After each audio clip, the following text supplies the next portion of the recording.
The leaders are all gone. Nobody knows who to talk to. But we're actually talking to the right people, and they want to make a deal so badly. Iran says that is simply not true.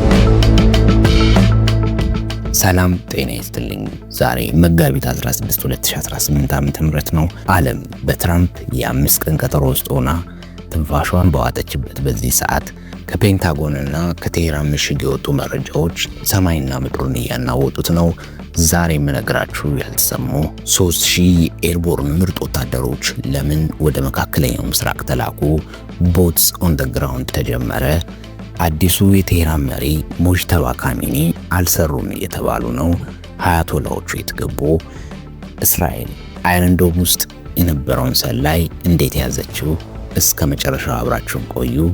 ይህ የእንቶኒ ሚዲያ የዜና ጥንቅራችን ነው። አብራችሁን ቆዩ።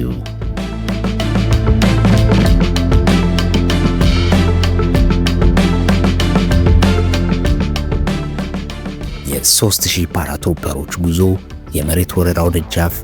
ዛሬ ፎከስ ኒውስ ፕሬዚዳንት ትራምፕ የ3000 ኤርቦርን ምርጥ የአየር ወለድ ወታደሮችን ወደ መካከለኛው ምስራቅ እንዲላኩ አዘዋል።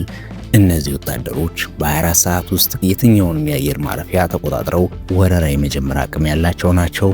ትራምፕ ውጤታማ ንግግር እያደረግን ነው እያሉ፣ በሌላ በኩል ግን ወታደር መላካቸው ድርድሩ በጠመንጃ አፈሙዝ ነው ወይ የሚያስብል ነው። ፔንታጎን የሆርሙዝን ሰርጥ በኃይል ለመክፈትና የኢራንን የኒኩሌር ደሴቶች ለመቆጣጠር ዝግጁ መሆናቸውን በይፋ አሳውቀዋል። ይህ የሰላም ወይስ የሞት ዳንኪራ?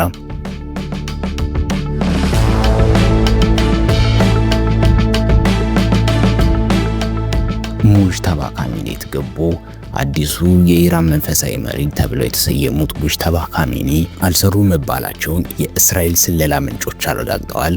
ሙጅተባ ከተሰየሙ በኋላ አንድም ቀን በአደባባይ አልታዩም። ፎከስ ኒውስ እንደገለጸው መሪው ባዶ አካል ሆነዋል። ቴሄራን ዛሬ ያለ መሪ ቀርታለች ወይስ በሚስጥር ሌላ መሪ እየመራት ነው እየተባለ ነው።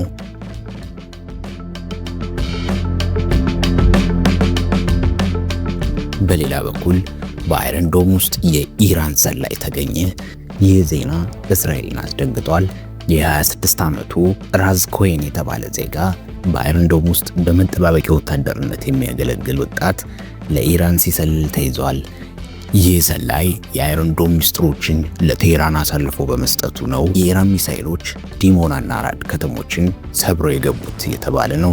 እስራኤል የማይደፈር የምትለው መከላከያ ውስጥ ሰላይ ተገኝቶባታል። እስራኤል ኢራንን በሳይበር ስታጠቃ፣ ኢራን ደግሞ በእስራኤል ልብ ውስጥ ሰላይ በመትከል የአጸፋ ምላሽ ሰጥታለች። ወደ ሆርሙዝ ሰርጥ መረጃ ስንሄድ የሆርሙዝ ሰርጥ ዛሬ ሙሉ በሙሉ የዓለም ኢኮኖሚ ማነቆ ሆኗል። ኢራን የማያጠቁን መርከቦች ማለፍ ይችላሉ ብትልም የነዳጅ ታንከሮች ግን መርከባቸውን ለማንቀሳቀስ ፈርተዋል።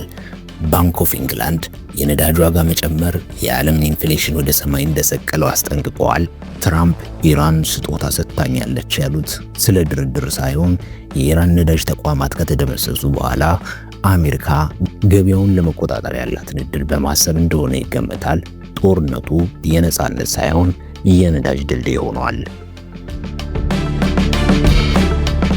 የቴህራን ሰማይን ዛሬ ሌሊት ቴህራን በታሪክ አይታው የማታውቀውን የቦምብ ናዳ አስተናግዳለች።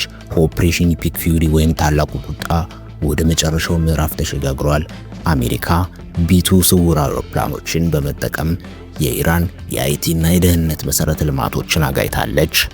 ኢራን አሁን ኢንተርኔት የላትም፣ ግንኙነቶቹ ተቋርጠዋል።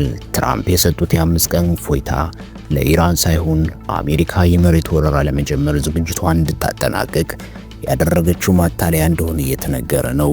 ዓለም ነገም ትሆናለች። ጦርነቱ ወደ ጎረቤት ሀገራት መዛመቱ አይቀሬ ሆኗል።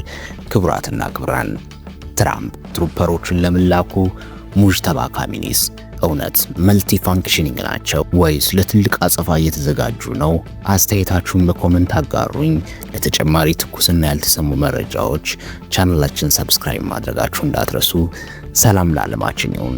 ቸር ሰንብቱ።